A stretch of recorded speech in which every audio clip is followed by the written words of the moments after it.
Balik epic na naman ng lahat. Sakto, may mga pasok ngayon yung mga kabataan. May mga pasok na ngayon yung mga dark system.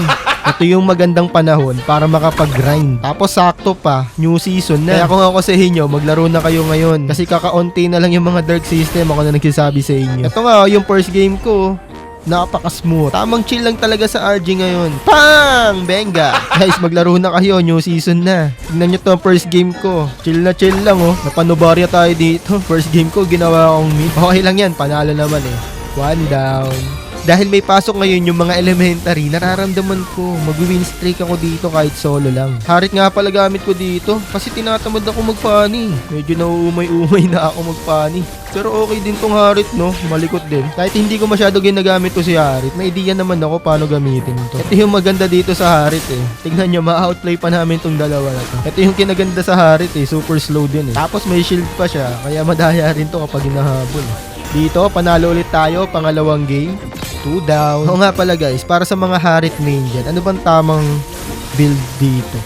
Tsaka ano dapat inuunang pinapalakas? First skill ba o second skill? Hindi ko kasi alam guys, turuan nyo nga ako. Parang gusto ko na kasi gamitin to si Harit ngayon. Nag-e-enjoy ako dito kakadash eh. Pero nagdududa talaga ako eh. Parang hindi tama ito eh. Parang may mali, alam mo yun? Kapag ka wala kang kakamping dark system, parang may mali eh. Parang may kulang eh. Parang may kulang talaga eh. Kapag ka wala akong tangang kakampi, parang feeling ko kulang yung laro. Alam mo yun, nakasanayan ko na siguro talaga may kasamang tanga eh. Kapag ka ganito, tuloy-tuloy yung panalo, sure ako, bibigyan ako mamaya nito ng bobong kakampi na naman. Parang hindi ako sanay kapag ka walang ganon. Yung may matatalo kayo ng dahil sa mga bobong kakampi. Okay, win streak na ako. Panalo ulit, 3 down na. Dito na tayo sa pang-apat kong laro, putik na yan. Nagbigay ng pangitain si Moonton. Tingnan nyo naman yung screen. Tingnan nyo yung loading screen, no? Naglalag. Matik na yan, pangitain yan. Ano ko nasabi pangitain? Tingnan nyo naman. Ako lang mag-isa dito nagta-turtle, oh. Walang gusto sumama sa kakampi ko. Tapos ito, tignan nyo. Panoorin nyo yung sa minimap yung carry, ako anong ginagawa niya na. Tapos tingnan nyo yung ginagawa. Hindi man lang, kahit man lang humit siya. Wala. Ina talaga, boy. Nag-ratings lang siya sa lane niya. Ayop na carry to. Ang lala, boy. Sinasabi ko ni. Kapag win streak ka talaga, bibigyan ka ng ganitong kakampi. Pero kahit nakupal yan, pre, sanay na tayo dyan. Kaya dito, aayusin pa rin natin.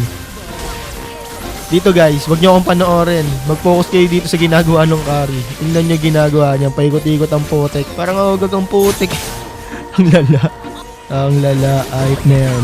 Wala, yan na yung binigay na kakampi. Wala tayong magagawa dyan. Pagtsagaan na yan. Dito, ang ganda ng sayo ng Harit ko. Butas lang talaga tong carry namin eh. Dito, nag-lord na kami para tapusin na yung laro. Kaso ito yung nangyari, tingnan nyo. Tingnan nyo, pakasakit ng Mia oh. Tingnan yan. Yung lakas ng MM ng kalaban, yung MM namin to longest. Tingnan mo, nagbabap pa ang gago. Ito sinabi ko sa kanya, unahin niya yung tower, ilak. Para may silbi naman siya. Tapos sumagot ng ganito. Dito, hindi ko napansin yung Mia. Tignan nyo yung ginawa sa akin. Putik na yan, burado ako sa mapa. Yung MM ng kalaban, ang lakas eh. Yung MM namin, ang sarap sapakin eh. Tingnan mo naman ginagawa ng MM namin. Inuna pa mag blue buff. Aabutan ka dyan, boy. Tanga talaga eh. Patay na naman ang Ogag. Panoorin nyo kung gaano kalakas yung damage ng Mia sa akin ah. Oh, tingin nang yan. Kaninong damage yun? Di ba sa Mia yun? Taragis na damage yun ng putik. Parang cheat eh.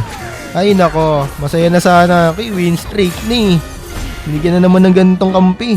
Mali pala ako guys. Akala ko wala ng dark system. Meron pa palang natira.